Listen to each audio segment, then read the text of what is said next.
35واں اور آخری مقام کون سا ہے؟ بقیہ مقامات انشاءاللہ آئندہ اتوار کے درس میں ہوں گے۔ تو 35واں مقام یہ ہے کہ جو نوافل کے ذریعے انسان اللہ کا محبوب بندہ بنتا ہے۔ اگر کوئی چاہے کہ اسے اللہ کا قرب مل جائے تو حدیث میں آتا ہے وہ نوافل کا اہتمام کرے تو اسے اللہ رب العزت کا قرب ملے گا۔ نبی اکرم صلی اللہ علیہ وسلم نے ارشاد فرمایا وَمَا تَقَرَّبَ إِلَيَّ عَبْدِي بِشَيْءٍ أَحَبَّ إِلَيَّ مِمَّا افْتَرَضْتُ عَلَيْهِ، نہیں ہے کوئی بندہ جو میرے سب سے زیادہ قریب ہوتا ہے مگر اس سے جو میں نے اس کے اوپر فرض کیا ہے۔ یعنی سب سے زیادہ انسان کو اللہ کا قرب جو ملتا ہے وہ فرائض کے ذریعے سے ملتا ہے۔ وَمَا يَزَالُ عَبْدِي يَتَقَرَّبُ إِلَيَّ بِالنَّوَافِلِ، اور مسلسل میرا بندہ میرے قریب ہوتا رہتا ہے نوافل کے ذریعے، حَتَّى أَحْبَبْتُهُ، یہاں تک کہ میں اس سے محبت کرنے لگ جاتا ہوں۔ جب وہ نوافل زیادہ پڑھتا ہے تو اللہ نے فرمایا میں اس سے محبت کرتا ہوں۔ فَإِذَا أَحْبَبْتُهُ، جب میں اس سے محبت کرتا ہوں، كُنْتُ سَمْعَهُ الَّذِي يَسْمَعُ بِهِ، تو میں اس کا کان بن جاتا ہوں جس کے ساتھ وہ سنتا ہے۔ وَبَصَرَهُ الَّذِي يُبْصِرُ بِهِ، میں اس کی آنکھ بن جاتا ہوں جس کے ساتھ وہ دیکھتا ہے۔ وَيَدَهُ الَّتِي يَبْطِشُ بِهَا، میں اس کا ہاتھ بن جاتا ہوں جس کے ساتھ وہ پکڑتا ہے۔ وَرِجْلَهُ الَّتِي يَمْشِي بِهَا، میں اس کا پاؤں بن جاتا ہوں جس کے ساتھ وہ چلتا ہے۔ وَإِن سَأَلَنِي لَأُعْطِيَنَّهُ، اگر وہ مجھ سے سوال کرے گا تو میں اسے عطا کروں گا۔ وَلَئِنِ اسْتَعَاذَنِي لَأُعِيذَنَّهُ، مجھ سے پناہ مانگے گا تو میں اس کو پناہ دوں گا۔ تو اس حدیث میں نبی اکرم صلی اللہ علیہ وسلم نے فرمایا انسان کو جو اللہ کا قرب ملتا ہے وہ نوافل کے ذریعے سے ملتا ہے، اور پھر انسان اللہ کے اتنے قریب ہو جاتا ہے۔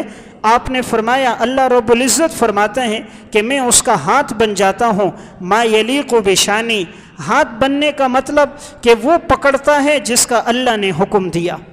میں اس کا کان بن جاتا ہوں، اس کا مطلب پھر وہ کانوں سے وہ سنتا ہے جس کا اللہ نے حکم دیا۔ میں اس کی آنکھ بن جاتا ہوں، اس کا مطلب پھر وہ آنکھوں سے وہ دیکھتا ہے جس کا اللہ نے حکم دیا۔ میں اس کا پاؤں بن جاتا ہوں، اس کا مطلب وہ پاؤں سے وہاں چل کر جاتا ہے جس کا میں نے حکم دیا۔ پھر وہ جو چیز مانگتا ہے میں اس کو دیتا ہوں۔ اس لیے جو جتنا عبادت گزار ہوتا ہے اللہ اس کی دعا رد نہیں کرتا۔ وہ ہاتھ اٹھاتا ہے اللہ اس کی جھولی کو بھر دیتا ہے۔ کہیں اللہ روکتا ہے تو اس میں حکمت ہوتی ہے، ورنہ اللہ عابدین کی دعاؤں کو رد نہیں کرتا۔ تو اللہ نے فرمایا وَإِن سَأَلَنِي لَأُعْطِيَنَّهُ، میں ضرور بے ضرور دوں گا۔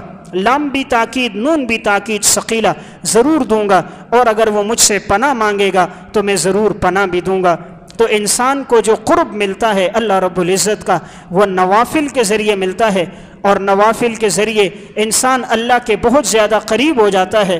پھر جو مانگتا ہے اللہ اس کو دیتا ہے، اور اللہ اس کی ہر خواہش کو پورا کرتا ہے، اور پھر انسان اللہ کا ایسا محبوب بن جاتا ہے کہ اس کی قبر کی زندگی بن جاتی ہے۔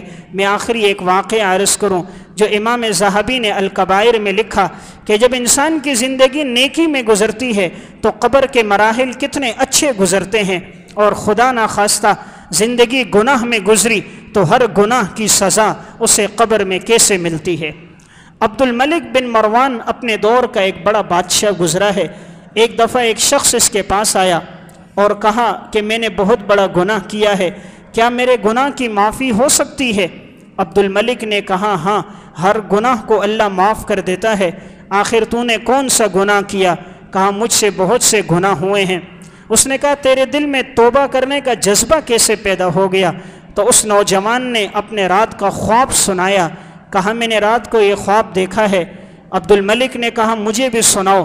اس نے بتایا یا امیر المؤمنین، میں نے خواب میں دیکھا ہے اے امیر المؤمنین، نبشت لیلۃ قبرا فرأیت صاحبہ قد حول وجہہ عن القبلہ، میں نے خواب میں دیکھا کہ میں نے ایک قبر کو کھولا اور قبر کے اندر اس شخص کو دیکھا کہ اس کا چہرہ قبلے سے پھر گیا ہے، اس کا چہرہ قبلے کی جانب نہیں ہے، اس کا چہرہ قبلے سے ہٹ گیا۔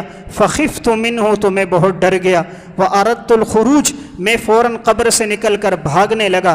وإذا أنا بقائل يقول في القبر، تو قبر سے ایک آواز آئی کہ بھئی تو پوچھتا کیوں نہیں ہے، آخر ہم نے اس کے چہرے کو قبلے سے کیوں پھیر دیا؟ تو میں نے سوال کیا کیوں پھیرا؟ فقلت لماذا حول، اس کا چہرہ کیوں قبلے سے پھیر دیا گیا؟ جواب آیا لِأَنَّهُ كَانَ مُسْتَخِفًّا بِالصَّلَاةِ، اس لیے کہ یہ نماز کے معاملے کو ہلکا سمجھتا تھا، نماز نہیں پڑھتا تھا تو ہمارے سامنے کبھی اپنی پیشانی نہیں رکھتا تھا۔ آج اس کے مرنے کے بعد اس کے رشتہ داروں نے اس کا چہرہ ہماری جانب کر دیا، زندگی میں اس نے چہرہ ہمارے سامنے نہ جھکایا، پیشانی ہمارے سامنے نہ رکھی، آج اس کا چہرہ قبلے میں ہماری جانب کیوں کر دیا؟ جب دنیا میں اسے پسند نہیں تھا ہمارے لیے سجدہ کرنا، آج اس کا چہرہ ہمیں بھی پسند نہیں، تو کہا اس وجہ سے ہم نے اس کے چہرے کو قبلے سے ہٹا دیا۔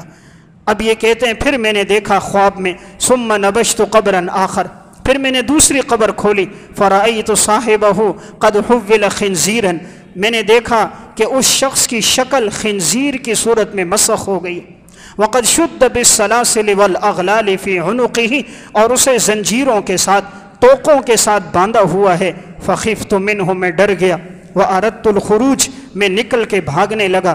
پھر آواز آئی پوچھتے نہیں ہو کہ ہم اس کو کس وجہ سے عذاب دے رہے ہیں؟ تو میں نے سوال کیا اس کو کس وجہ سے عذاب مل رہا ہے کہ اس کا چہرہ خنزیر کی صورت میں مسخ ہو گیا؟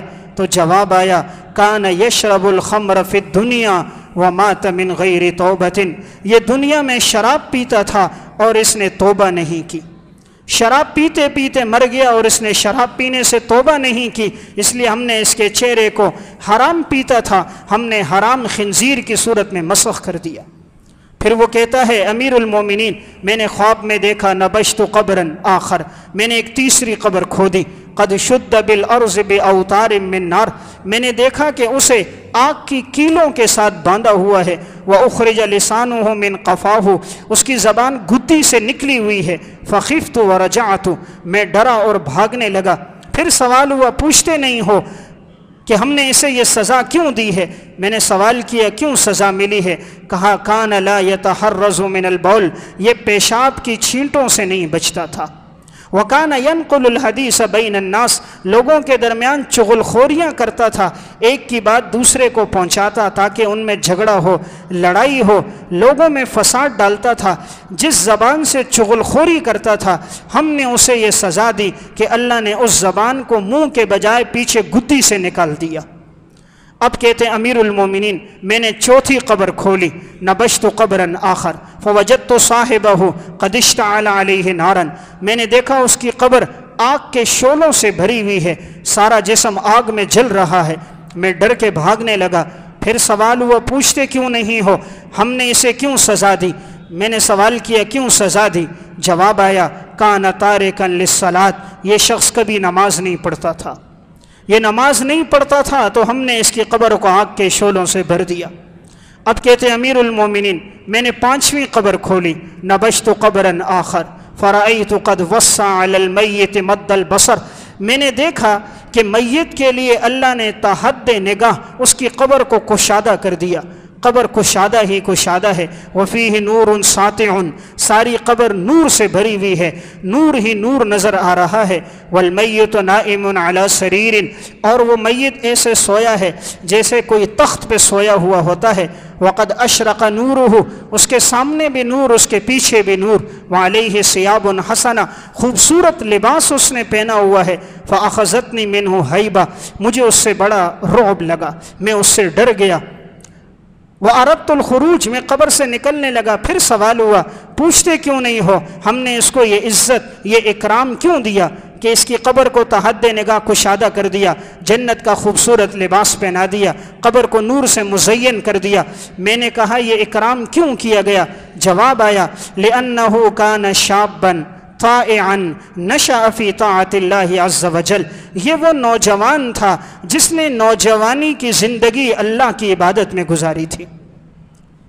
لأنه كان شابا، یہ نوجوان تھا، طائعا نشأ فی طاعت اللہ عز وجل، اور اس نے اپنی جوانی کو اللہ کی عبادت میں گزارا تھا۔ اللہ تو بڑا قدردان ہے، اللہ نے فرمایا اس نے جوانی ہماری عبادت میں لگائی تو ہم نے اس کی قبر کو نور سے بھر دیا، تا حد نگاہ ہم نے اس کی قبر کو روشن کر دیا۔